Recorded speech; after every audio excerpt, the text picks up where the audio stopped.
Hello there and welcome to the next part of The Road to FIDE, a sort of video series where I document my journey to getting a FIDE rating, whether that be good or bad. Now, this is my first match I'm going to be analysing today. It was yesterday, which was November 16th, 2021. It's now November 17th, I've since slept. Now, I did think this was going to be an hour-long game with 50 minutes, hence it. Previous video where I said that it was going to be an hour long. Well, this one, it wasn't an hour long. When I showed up, they said, oh no, we're doing 5-round Allegros now. When you get an Allegro rating. So they are 15-minute matches rather than an hour long. Now, that's not what I prepared for, but I was like, you know what, I usually play Rapid Online anyway. 50 minutes will do me fine. Because quite a lot of my play does come from being faster than my opponent, being able to think faster. Not necessarily better, just be able to make decisions faster, whether good or bad. So, I actually played with the black pieces first. Now, bear in mind, this is like my 9th over-the-board game, first ever competitive. The rest have all been friendlies in the chess club. Now, I always play the modern with this d6, a6. Sometimes there if I'm feeling fruity. Oh, knights here. Maybe even get a hedgehog set up, you know? You can get the other bishop once this is gone to b4. b5, then b4, usually. And I usually play that against pretty much everything. And so in my first match, I got e4, e4, and it was just regular chess programming, really. Bishop got, no, I believe this game went to knight f3, d6, bishop here, a6. This is just my regular setup, nothing out of the ordinary for me, a position I've played in before.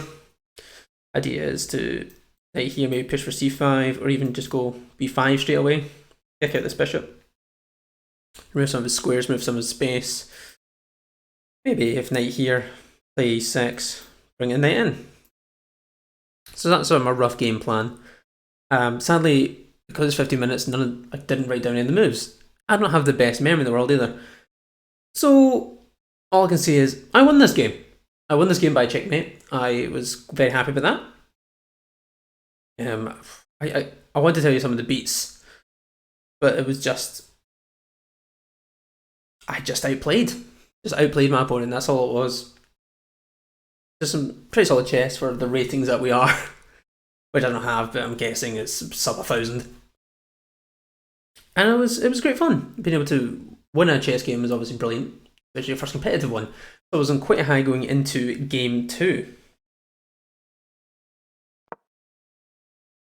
Now, game 2, I actually got something slightly offbeat. Well, not offbeat, something I don't really play against. I got a modern with a London. Yeah, it is London setup. I still played d6 right here.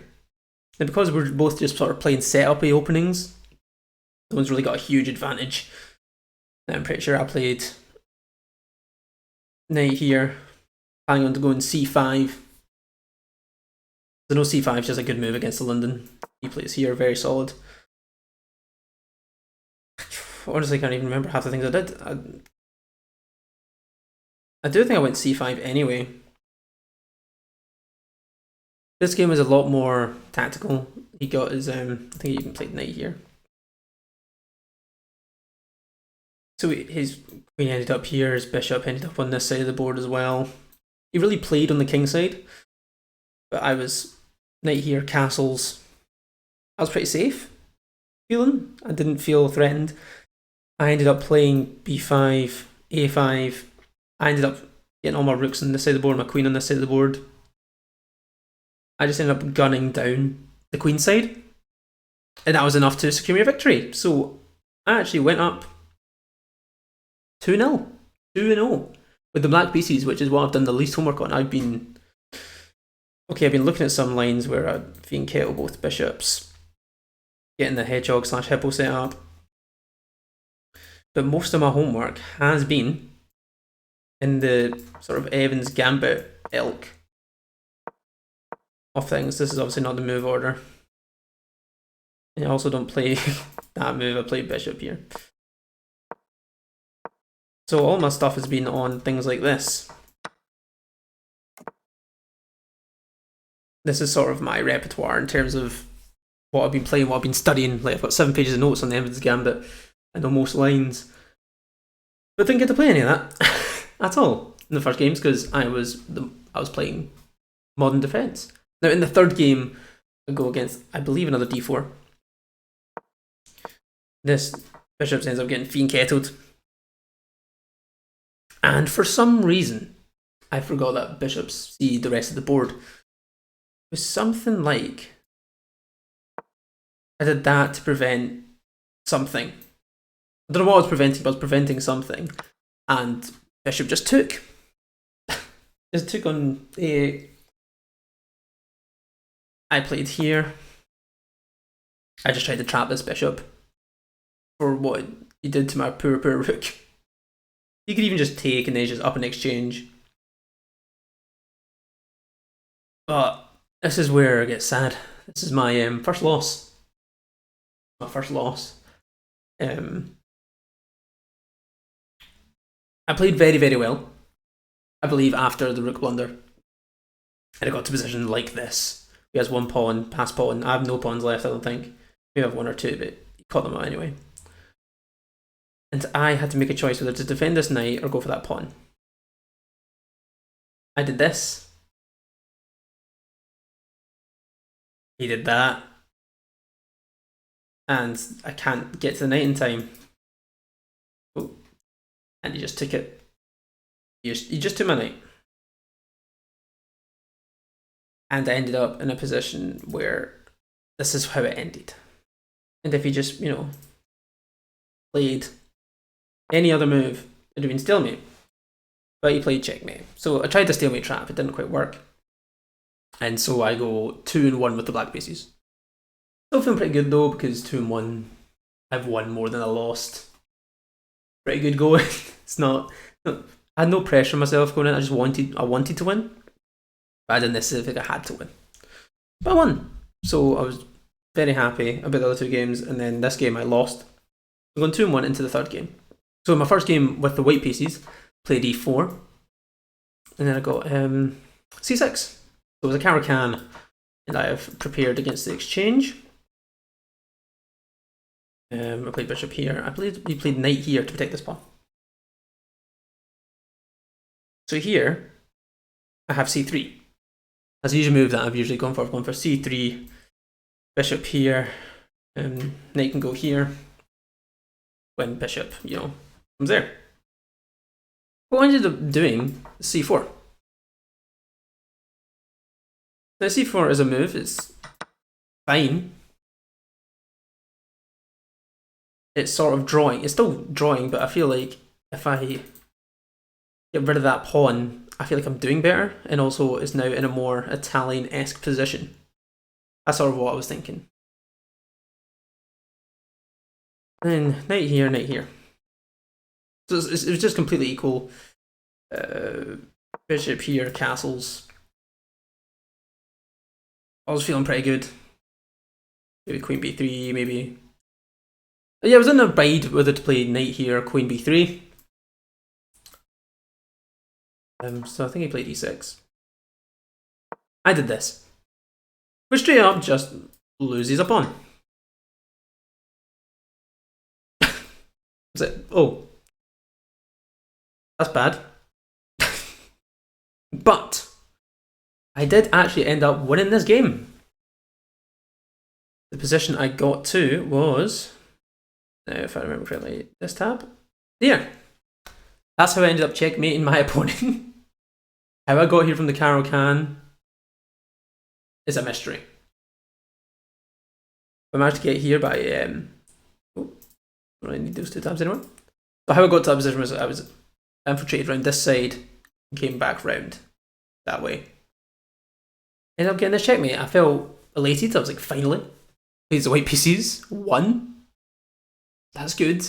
I can win the white pieces, I can win the black pieces. It's proof that I'm not overly crap at chess. So that was, I was riding quite high, so I'm now 3-1.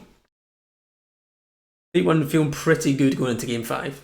Now, game 4, e4, e5. Knight c3, knight f6.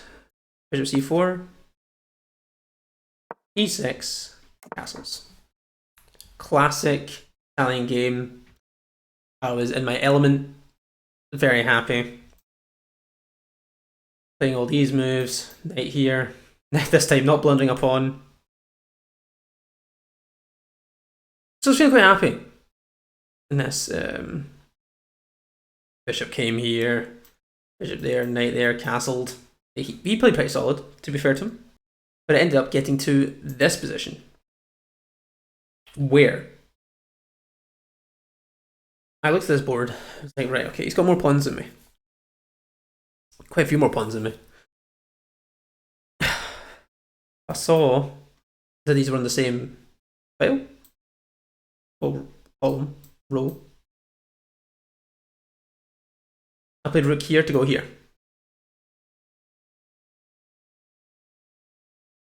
Now, I believe if king takes here, it's just straight up winning for black. There's just no moves. I can trade all I want. That pawn's going to promote. But pushed. And after he pushed, I knew this, attacking this pawn, I'm now winning. Completely winning. Fair enough. Quite lucky. Quite lucky they didn't see my plan. Managed to get this pawn. Obviously, he didn't move his king there, but we ended up in a position like this. He played one last king move, and I offered a draw. Because I'm going to have to take this pawn. I'm going to definitely take this pawn. This king's too far away. There's no real way of winning. Then maybe I have this move. Get the king away. But that's going to be repetition every time I go there. I'm going to just go back to the pawn. It was completely drawn. It's a very easy draw to calculate for both of us. So I just offered a draw. He took the draw. So I got 3.5 out of 5. Which is good. 3.5 out of 5. That's more than 2.5, which means I win more than I lose officially on record. Now, I don't know how the record system works in terms of rating. All I know is that next week, get the same shebang, but in Salsburgh. So this is a home game. I'm going to play an away game against Salsburgh, travelling there. So I'll make a before and after video on that. But for now, that is all the analysis I can offer you. It's a shame that I can't offer more analysis into more in depth, move by move, especially in the critical moments. But in 50 minutes, no one writes down the moves. So maybe you're going to bring a notepad and pencil with me anyway and write down some of the key moments to analyse later.